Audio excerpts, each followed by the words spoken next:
Okay, so welcome to the HR on the Go show, and this is actually our fourth episode. So I'd like to greet everyone a very good afternoon. Though it's a very rainy afternoon, especially in the north. No, I hope you are all safe, everyone. So again, mabuhay and welcome to the HR on the Go show. No, where top trends, hot topics, and of course, um, other relevant information for HR and people management is, of course, coming your way. So buckle up and prepare for takeoff. So HR on the Go is a joint collaboration of Clark HR Council and Certified Practitioner in Human Resources Philippines, which is aired live every second and fourth Tuesday of the month. So previously, we have watched Dr. Frankie Villanueva, which we talked about the political responsibility of the organizations. Now is actually a very interesting topic and a very still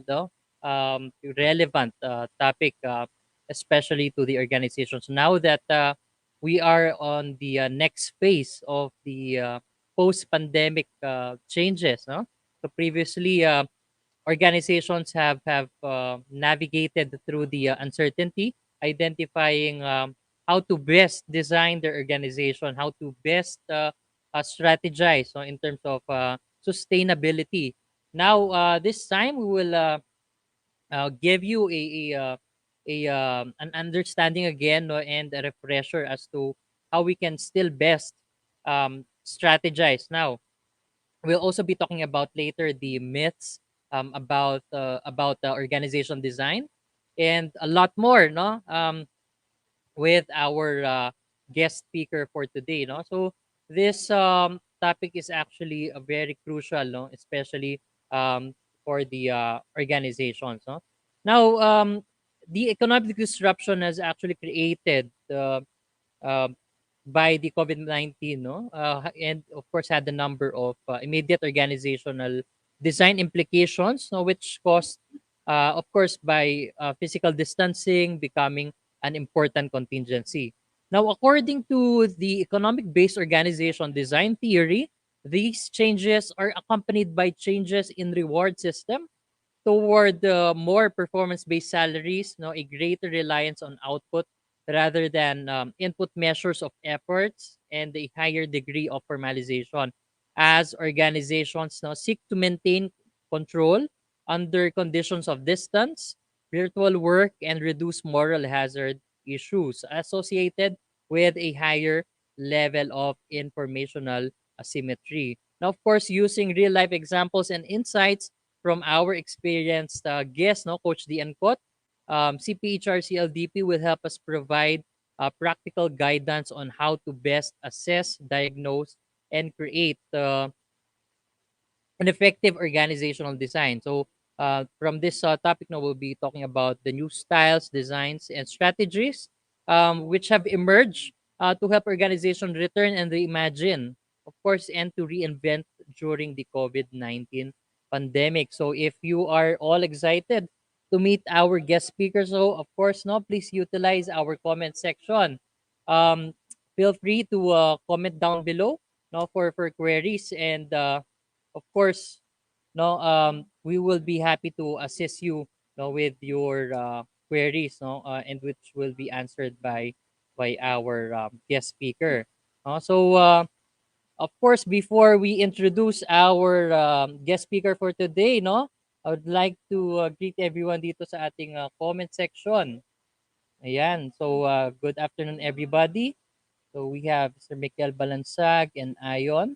And feel free to comment down below dyan. No? And then we would be happy to introduce now the guest speaker.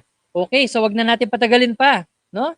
So before we call on, I would like to introduce our guest um, speaker and guest for this show today. Now, Mr. Rodel D. Ancot, CPHR CLDP, is an executive director of Oficina Resources Corporation. He is a multi-licensed project consultant, speaker, and facilitator for academe, NGOs, and private companies with more than 20 years of experience in people management, HR, OD, and business process improvement. Um, Dee is also a chartered or certified practitioner in human resources and a certified learning and development professional. He has, of course, also an extensive exposure in ISO 9001 2000, ISO 9001 2008, and 9001 2015, and of course is a Six Sigma Green Belt trainee. He holds um, a bachelor's degree in clinical psychology, degree units of master's in psychology, and currently taking master's in industrial engineering and management, all of which are from Polytechnic University of the Philippines. He has been successful in HR, no, and OD as a project volunteer since 2010, helping organizations attain effectiveness and efficiency in processes. So some of you might have seen Mr. Dee Ancot from various groups, various organizations, and various schools, as he is famously invited, no, by these organizations, no, because of his passion and expertise. So without further ado, no, let us now welcome Mr. Dee Ancot in the studio. Ayan, good afternoon. Wow! Thank you very much, Sir Jester. Hello, everyone. Good afternoon. I believe rainy rin here, no? So, north to south, I reside here in Dasmariñas, Cavite. So, good afternoon po sa inyo lahat. I'm very, very grateful for Clark HR Human Resources Council. Maraming salamat po to CPHR Philippines, no? Na kanina lang, kakapost. Meron na po tayong event sa assembly natin.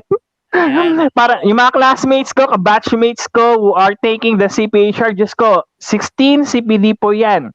November 24 to 25, mag-leave na po kayo ngayon para siguradong approve na yan. So, whole day po, may schedule time tayo, ando po yung link, ando po yung details, at very, very excited ako because organizational development is one of my special favorite na school of thoughts and practice. And mamaya, no, if you have any questions, I would like to invite everyone sa chat. Please write down your comments, suggestions sa ating discussion. If you want to correct me, okay na okay tayo. Basta as long as there is a learning process, while we are doing this live session, yun ang nagpapaganda sa event natin. Ayun. Maraming salamat, Sir Jester. Also, Ayan. before ko makalimutan, add-ons lang na, marami rin, may mga nakikinig din po kasi, maybe later on, mag-join na sila sa Council of Personnel Officers ng Bataan Chapter. Yan, magkakatabi lang naman tayo dyan eh. Yung mga clients and students whom I'm help with sa Pampanga, Olonga po, tapos yung client ko rin na Bataan. Yan, ito yung mga magkakadikit tayo. Also, bago ko makalimutan, yung yung ating greetings kay Sir Michael, no? Sir Michael, congratulations because Sir Michael sa Sir 𝐄𝐩𝐢𝐬𝐬 and si Sir Michael Balansag also nominated, no, as most people focused CEO. No, bibihira yan kasi Pilipino si Sir Michael, di ba? So yan, congratulations Sir Mike. And sa aking Oficina Resources Corporation family, sa Bataan Peninsula State University HR students who might be listening soon or later on sa ating live, no, FB broadcast. Mm-mm.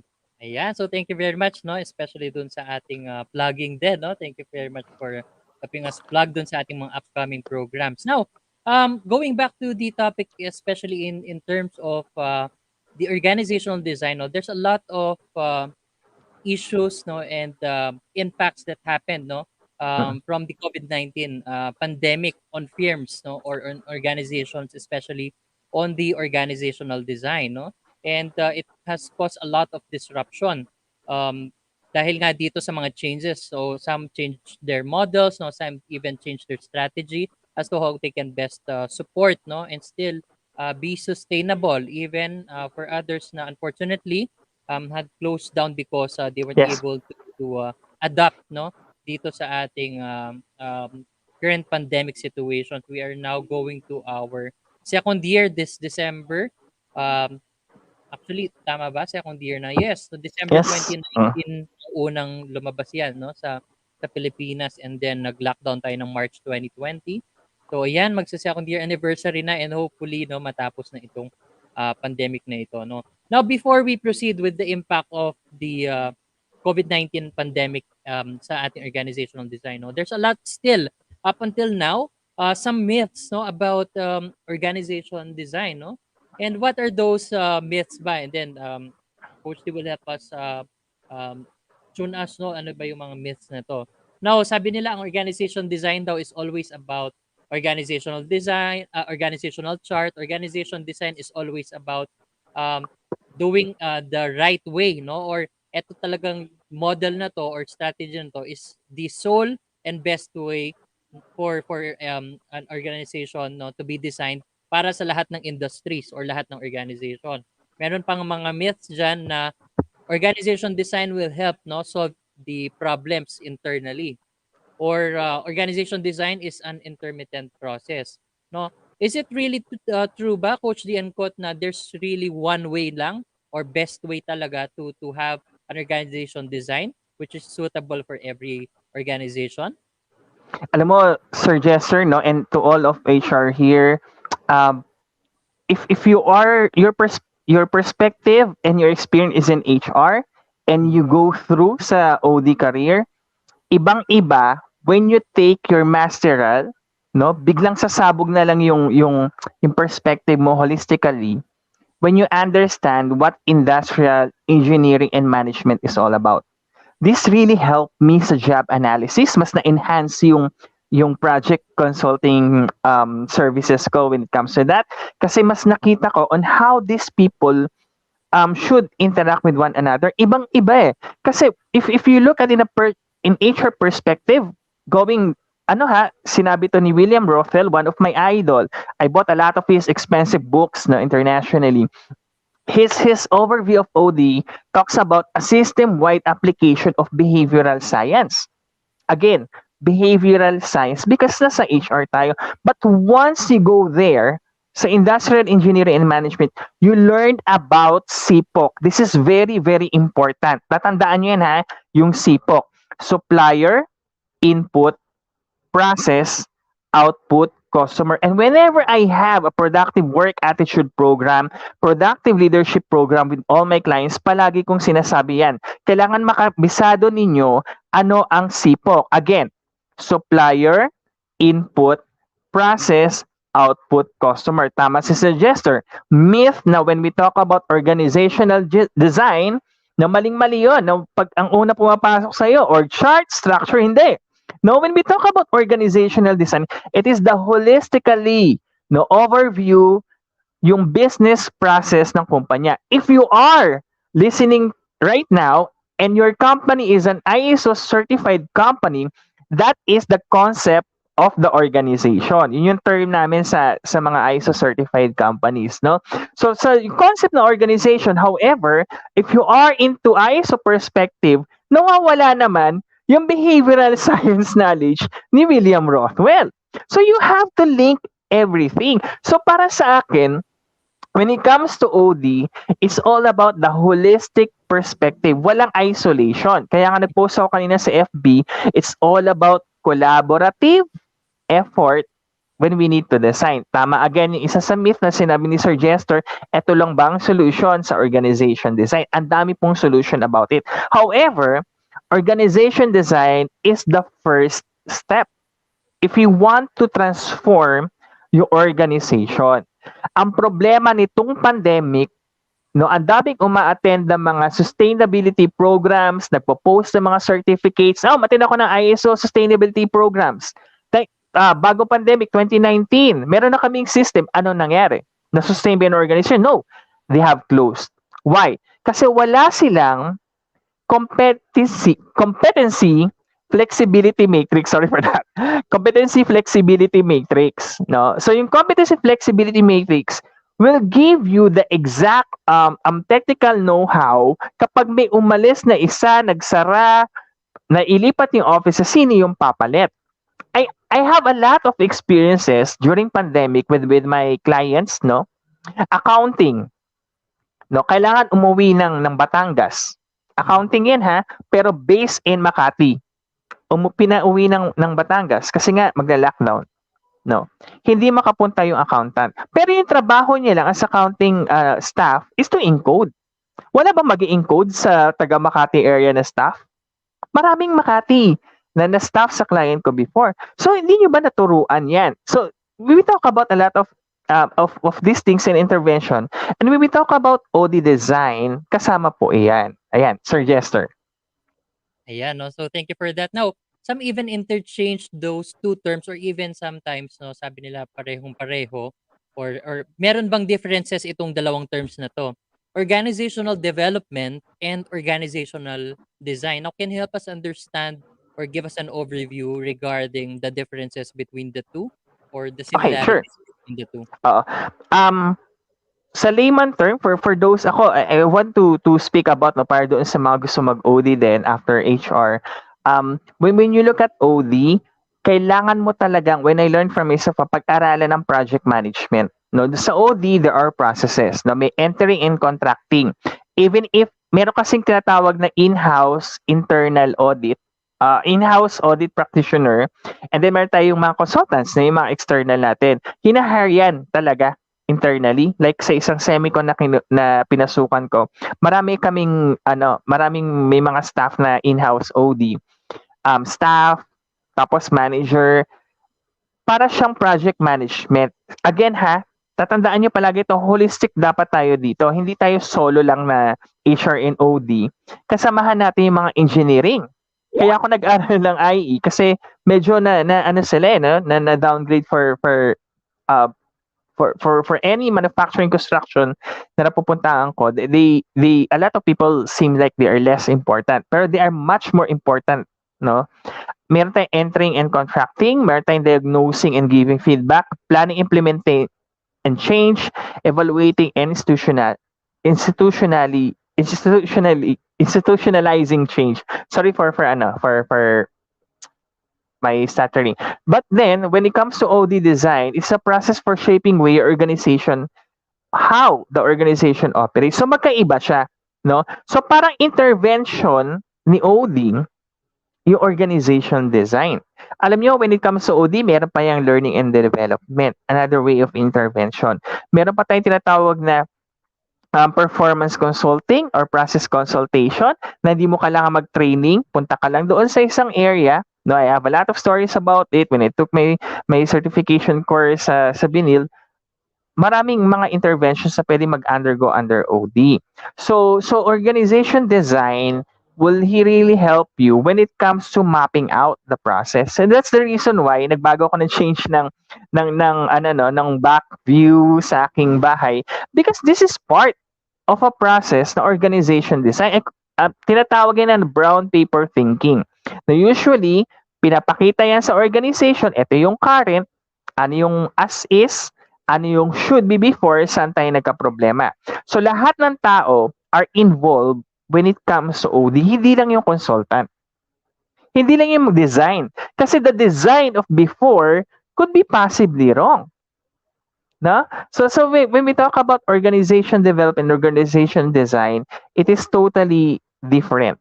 No? So medyo si OD is a practice, holistically, intervention si design. Ayan, thank you for the clarification. I hope no na-clarify yung ating audience, especially the difference between the two. So we have understood the differences of organizational development and organization design. Now, let's now talk about the common triggers, so o yung reasons why there's an organization design activity organization. Do you believe there's an common triggers for organization design? Is it Yeah. is it really being done with a reason na probably something has changed, no? Either inside or outside of the business. Meron tayong sinet na strategies, no? What are the Coach D, no? Common triggers for organization design. When I was in a fashion and garment industry way back 2002, matunog na matunog ang turnaround management, research niyo yan, turnaround management and mergers and acquisition. Nangyari yan sa pinasukan ko kumpanya. Can you imagine, first day ko sa kumpanya, lahat ng tao nagre-resign. Lahat ng tao ay process their retrenchment payment. No? Kasi out of 3 HRs, ako yung pinalit na nag-iisa. It's pretty hard, no, to do the organization design. But this is the top management decision, no? Para makasurvive yung company. Huwag kayong magagalit sa kumpanya, no? To HR practitioners, to OD. Kailangan holistic yung perspective eh. Ano ang gusto nyo? Magsara ang kumpanya or magtanggal ng konti or iilan to survive the business para mag-grow pa at pabalikin yung mga tinanggal na. Naintindihan ninyo? So this is where OD is very, very much important. May mga key triggers dyan, yung new challenges. Ngayon, pandemic, pag-uusapan natin yan ha, maya-maya. Bakit nagbabago yung organization design? Pag may mga different strategies, no, meron kaming nakita, pinasok namin yung ISO, nag-Kaizen kami, nag-Lean Six Sigma, so mababago na naman yung organization design. No, magkakaroon kayo another department which can be called productivity enhancement or improvement department. So pag yan pumasok sa inyo, mababago na naman lahat kasi maraming ibibigay na intervention yan. And lastly, kapag yung old system does not give its purpose already, no, medyo obsolete na. So nagbabago yung organization design. I have encountered also a department na hindi naman dinispose, no, pero medyo inalis na, pero these people under that department, no, are scattered around para ma-absorb pa rin namin, walang problema. So yun, it can cost the company and at the same time nagkaroon ng much more productivity when it comes to output ng company. All right. So before we proceed with the next topic, I would like also to know, no, how often, especially in the time of the pandemic, should we visit, no, the organization design? How often ba should we visit the organization design of the company, especially in the time of pandemic? Sa Kasi sa before IS the design might not be applicable anymore 2 years ah, ago, because 2 years ago that's pre-pandemic eh.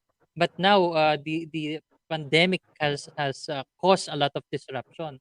So now previously kasi others tend to visit their design every 3 years, 2 years, yes, or 5 years. no. Iba nga no, worse is 10 years pa last nila na kanilang organization design. But Coach Lee, how about in today's time? How often and why this frequent na kailangan natin i-visit yung organization design? Ako gusto ko i-link yung review ng organizational design sa suggestion natin how frequent we review the job description. That is minimum of twice a year. Why? Kasi may probationary tayo eh. Tignan niyo ha, may probationary ka na 6 months. Hindi mo hindi mo na regularize or binigyan ng permanency, nawala. So yung temporary job niya napunta sa regular. Ganun nangyayari usually eh. What if kailangan magtipid ng kumpanya, hindi na mag-hire? So yung trabaho niya napunta dito sa tao. So whenever these small elements within the organization are doing a lot of things, no, nagkakaroon ng na ko-compromise yung performance nila.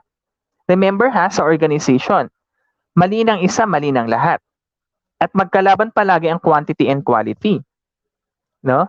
Pag ikaw, binigyan ng maraming workload, yung output mo is medyo maliit, no? Ay medyo malaki pero maliit yung quality, tendency niya may customer or client complaint ka. Sino yung natatandaan ng customer? Hindi naman yung performer, yung image ng organization. No? Hindi naman natin pag nagalit na ba yung nagagalit tayo minsan sa grocery, fast food, hindi naman yung tao, yung nakikriticize natin, yung brand. So dapat sa organization, when you look at the organizational design, you also look, hindi lang SIPOC ha, again yung SIPOC, sa isip niyo, supplier, input, process, output, customer. Si customer ang palagi nating purpose sa organization design, hindi yung operations itself. Kasi sa sa corporation. But when it comes to NGO, ibang usapan niya. So most of us here are in private companies. Siguro punta muna ako dun sa private. When we look at dito sa organization design, we consider highly yung voice of customers, yung voice of processes, yung voice of employees. These three voices, that is the sustainability of the organization.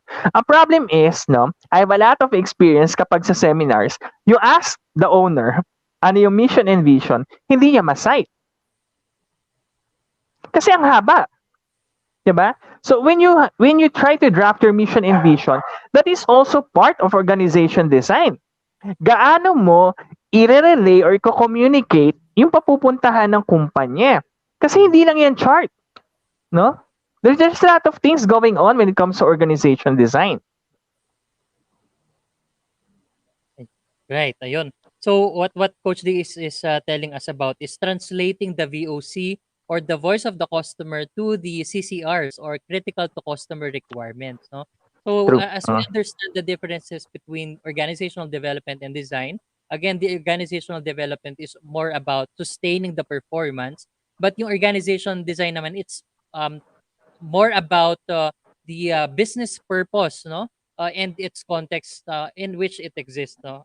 That is how organization design works, no. It aligns the business Mm, process, purpose, no, and the context. Okay.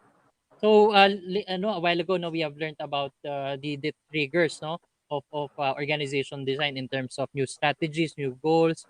For example, the current design no longer works. Now, let's now talk about no the examples of hierarchical or organic organization designs, Coach D. Now, can you help us understand between the differences between hierarchical and organic organization design? okay. Also, na I've experienced a lot of hierarchical and organization design. Kasi when I do the job evaluation, I always start with job analysis and reviewing of the organizational structure and the Mhm. concept of the organization, not only based on ISO but also based on my 6 question guidelines. Share ko sa inyo later on if you have time. Now, sa hierarchical, this is more on um, separating up the departments, no, yung functional purpose nila into management. For example, para palinaw sa lahat, most of us here in HR, hierarchical, pag pinagawan ka ng functional, kasi pag hierarchical, meron kang functional design. So when you Mhm. look at no sa functional design, pag HR, meron kang recruitment, old term talent and acquisition na pala. No, talent acquisition talent and acquisition, tapos learning and development kung medyo stiff sa budget, pero maganda sana pag hiwalay niyo yung L&D department, recruitment, benefits, compensation and benefits, lahat, no, employee relations, no, under HR. Ang problema when it comes to hierarchical, nagkakaroon ng division, Mhm. no, among the departments. We call that sa industrial engineering and management silo, no. Mhm. It's a red flag, no, yung silo organization. So when an organization is structured based on their functionality, kasi ganun ang hierarchical, no, um nagkakaroon ng paghihiwalay-hiwalay, no. Ako, I always advise na okay magsulat ng org chart, post mo yan sa common area ninyo sa kumpanya, pero wag nyong gagawing literal na naghihiwalay-hiwalay kayo. Ako, I would highly suggest, imbis na org chart, yung value chain. Mhm. Magkakasama kayong lahat. Mula sa input, resources ng raw materials, pag may nagreklamo dyan, again, mali ng isa, mali ng lahat. Hindi raw materials department ang maaalala ng customer or ng client. Yung kumpanya mismo. Mhm. 'Di ba? Sa ngayon sa social media, isa reklamo lang patay ka na. So when it comes to sa organic naman, usually nangyayari yan sa family corporation. Very flat lang, no? So sa organic, the tendency is used to have a very flat non-divisional structure. So here medyo flat lang. Ito yung mga nasa micro and small companies. Mhm. So may mga ano yan, no, even if separate sila, no, may group of companies pero hiwa-hiwalay sila in micro. So here mas manageable. If you Mhm. are familiar with Jack Welch, alam ko marami nagagalit kay Jack Welch dahil medyo brutal yun, no, when it Mhm. comes to terminating people. Mas gusto ko yung format niya at yun yung talaga, ha, in practice. Huwag niyo ko kunin as job evaluation consultant if you will not follow my form. Kaya nga palagi kong pinipresent sa client kasi more on sa organic ako. Ang gusto ko mas flat, mas lean. Gusto ko lang rank and file 1 to 3, middle 1 to 3, top management top managerial executives 1 to 3 lang. Very very flat lang. Kasi the more na marami kang um, structured or hierarchical sa organization, nandyan pumapasok yung bureaucracy. Can you Mhm. imagine sa isang leave form, 4 pipirma, papaabuti mo pa sa plant manager? Mhm. 'Di ba? Yung tao, yung immediate superior, yung department manager, plant manager.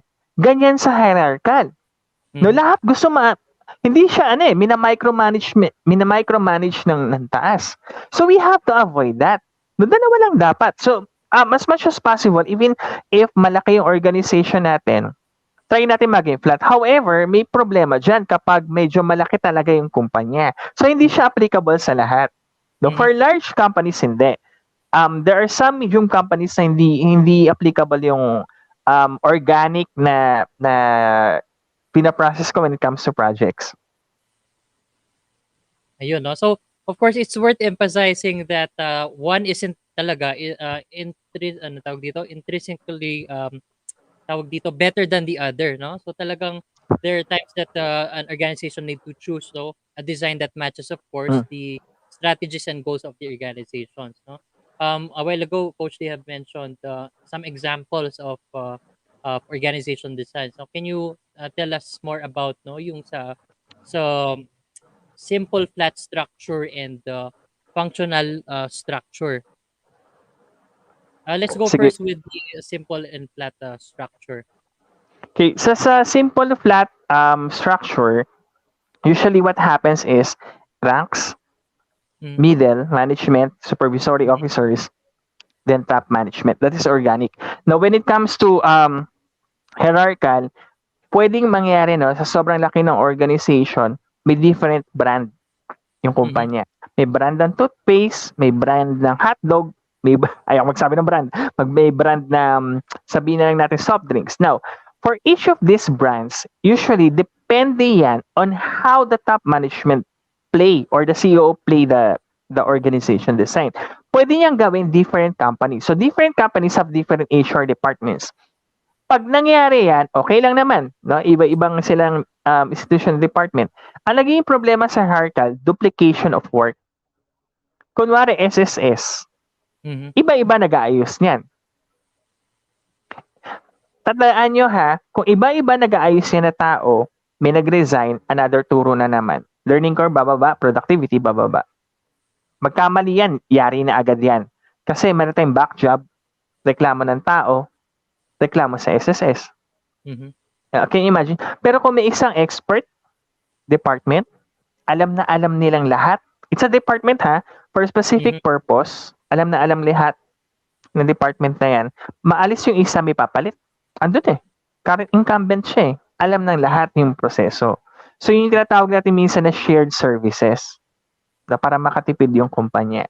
No, sa hierarchy, ito yung dito na pumapasok, no, maybe kasi dalawa lang naman, hierarchical, organic, yung mga country director, yung mga regional offices, no, yung mga division natin for every aspect ng field ng organization. No, depende yan on how the top management or the board or the stakeholders design no yung organization. Ang Mm-hmm. problema no, are they well equipped on drafting those designs? Kaya the tendency is gagastos sila no, to hire someone pero okay naman yun sa sa atin kasi we are here to help them no. We Mm-hmm. really love to help a lot of companies no. Ang tendency lang sometimes pag hierarchical medyo maliit yung tendency for them to listen kasi akala nila tama yung ginagawa nila. Mhm. Ayan, no? So that's the current organization designs, no? Now since the pandemic happened last year, no, there are a lot of emerging styles in terms of organization design, no. These trends have actually touched, no, an approach from a linear to top-down approach, which is moving towards an organic design, but of course often more complex, no, structures and systems. No, what do you believe were the new styles now in the organization design, Coach D? Um, Based on my clients, no, and on my research as well, whenever I talk to people and listen to other webinars, no, what happened now is yung accountability ng top ibinigay na talaga. doon sa middle. Kasi Mhm. nga, ano no, medyo naka-micro na tayo ngayon. Mhm. Kailangan maliliit lang yung space natin to meet up or to handle people. So ito yung tinatawag natin na no, na holonic enterprise model. You Mhm. research that holonic enterprise model. This is when we give the full accountability to each team to work separately on their own. 'Di ba? Magkakahiwa-hiwalay na sila. Mhm. Um ang isa pa no is when the design no is tendency to leave no, ayoko sabihin yung term of separation no, to retrench people Mhm. no, mas lumiliit yung accountability ng may-ari. So Mhm. iniiwan niya yung kasi merong emotional reflection yan sa kanya no, para medyo hindi siya front muna, Mhm. binibigay niya accountability to the next person no. Mhm. There are also clients that I have na yung accountability for each department na. So, ini-spread niya yan. Mhm. No? So, in short, when it comes to COVID-19, nagbago ang organization design.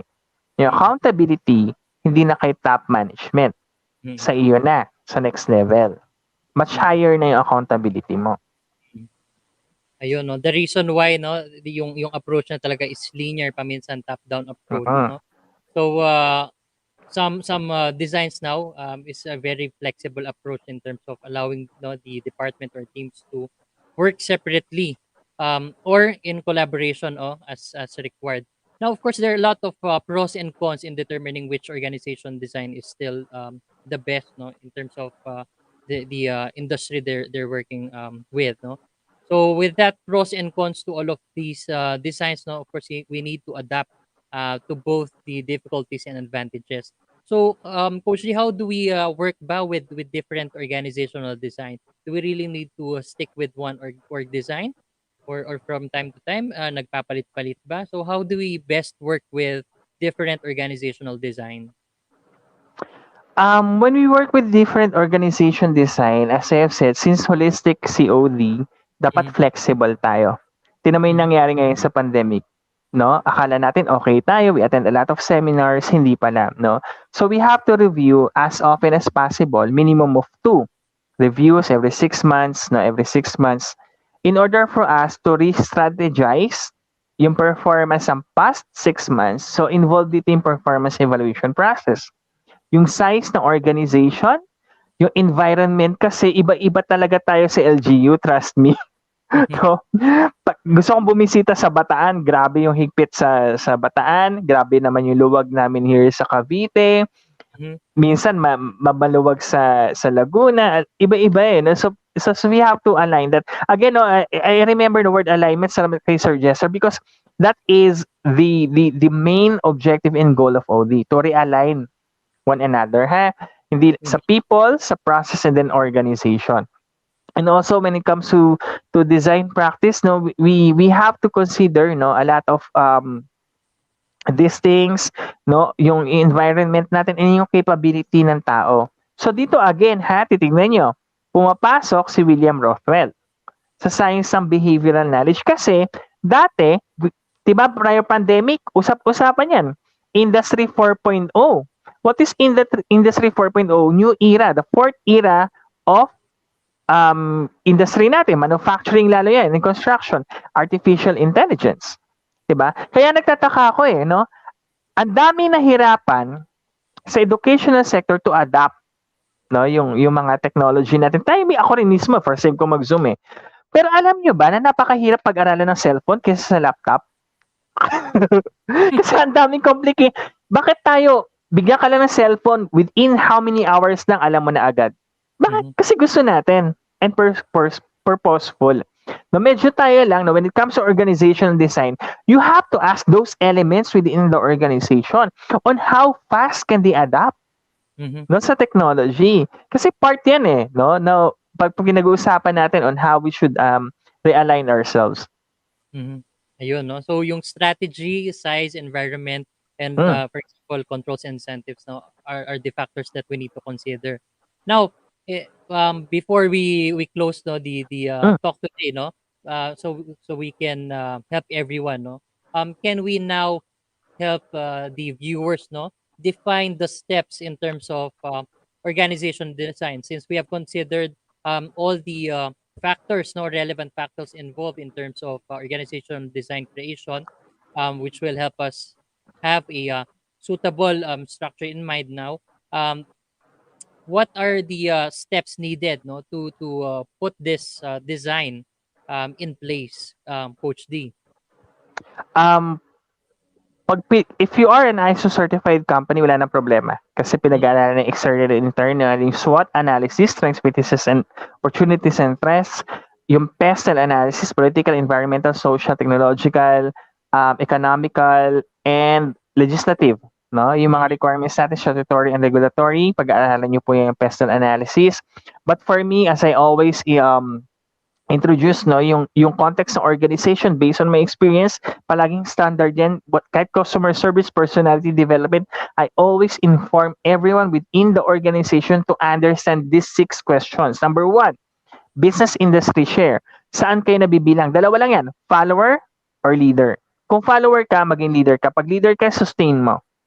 Pangalawa, business model. Kailangan alam mo kung paano kumikita ang kumpanya. Again, sipok lang yan. Supplier inputs, process, output, customer. Paulit-ulit kasi sabi. Vision, mission, and values and targets. Pa-recite mo sa lahat. Bakit di na naintindihan? There is a problem when it comes to communication. That is part of the organization design. How do you communicate the targets and goals? Diba? Fourth, how do you market or endorse the products? May mga manufacturing ako nakakatawa, no? Meron silang FB page, hindi sinishare ng mga empleyado nila, which is more than hundreds, di ba? So social media is right now the best marketing tool. Strategic plan ng short term, mid term, and long term, dapat meron. Ito ang problema, no? When you design your strategic plan sa organization, you also ask mga managers, ano yung strategic plan naman ng mga individuals sa tao ninyo? Dapat magka-align yan. Diba? Bibili ka ng bahay, tumagal ka sa amin, ito yung masasave mo. Tulungan ninyo para mag-sustain. Ang mahal kasi kapag nagpapalit tayo ng tao. And lastly, this is very, very important and also the requirements of DOLE, yung risk mitigation and business continuity plan. Lahat mag-aral ng HIRAC, lahat mag-aral ng control loss management, no? Bigyan nyo yan internally ng libre sa mga tao online, bigyan nyo sila ng assignments, no? And those assignments has to be implemented and evaluated kung effective. Hindi lang umatin ng training session. No, wag nating gawin yung 2019 umatin ng sustainability training program, nagawa yung documentation, that is not implementation. No? Ang implementation merong evaluation kung effective ang ginawa niyang action. Always remember that sa OD ha, may evaluation effectiveness of the action of what you have implemented. All right? mhm. Ayun, no? So, I hope, no, you were able to catch everything, no? Especially to the viewers. I was now um, in their face, no? Especially pasaral na yung ating um, taon, no? So, some Mm, are now true. nag-e-end na yung kanilang calendar year, no? Yung iba naman fiscal year sila, pero sa mga mag-e-end na, which is we're now in the fourth quarter, siguro it's best to revisit the organization design now, because Mm, this new design, no, will really have an implication for every area of the business. So it is best to ensure that we take into account, no, everything that was mentioned a while ago by Coach D, especially that these implications will have an impact not just sa ating um, processes, not just sa ating suppliers, but even a direct impact, no, on our customers. So apart from that, no, it's best to, as Coach D said, to utilize and maximize the use of various accounts, no, since communication is really the key, no, um, to really communicate well, no, the initiatives of the organization. So it is also best to check, no, our IT din, baka meron ng mga true. trends ngayon, no, tools and systems that we can use to help disseminate information as well, no, and to communicate then, no, itong mga processes na to fit its purpose, no. And I think what will of course mean when you on board syempre and recruit new hires. So whatever model you're working to, so ensure that the management structure is in place, no, to launch the new design. So with that, no, probably this is a very good reminder for every leaders, no, to be sensitive in terms of not just focusing on your tawag dito yung ating mga processes, because it's not just that factor that helps us to become financially sustainable, but of course, no, the effectiveness of our organization design as well. So with that, thank you very much, Coach D Ancot, no, for your insights, no. Again, no, salamat sa pagiging suki sa mga invites namin. So of course, no, Thank you, sir. you can, reach out to Coach D Ancot. He's available dyan sa LinkedIn, no. You can invite him then sa inyong mga sessions, no, especially sa organizational development and design, or you can watch his videos, no, available yan kahit nga sa Google. I-search mo lang ang D Ancot Okay. Lilitaw Competition, no? Ganyan ano, known yan, known personality yan, si Mr. D Ancot. So, ayun, so this sums up our fourth episode, no, on assessing companies' organization design. So, thank you very much, Coach D, for your time. Thank And you, sir. before we would like again to invite everyone, no, yung ating mga HR managers and people managers na hindi pa member sa Clark HR Council.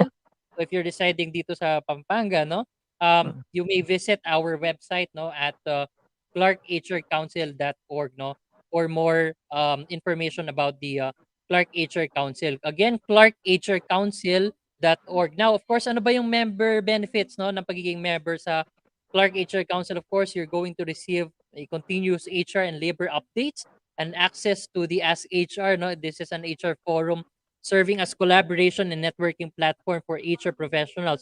There's also an access to Jump Link portal. Itong Job Link portal na to is a feature-rich job posting applicant tracking platform with unlimited job posts, no, and can manage unlimited candidates. Yun lang, no, pagka member ka, iyan yung mga benefits mo. Of course, free HR templates din, meron yan, no, sinishare si Clark HR Council sa ating members.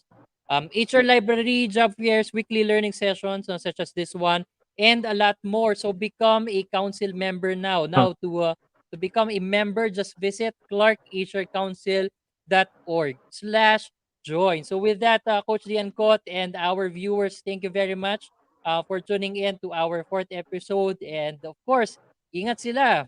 Bye everyone. Bye, sir. Bye. Yes, sir. Bye, everyone. Thank you. All right. Okay.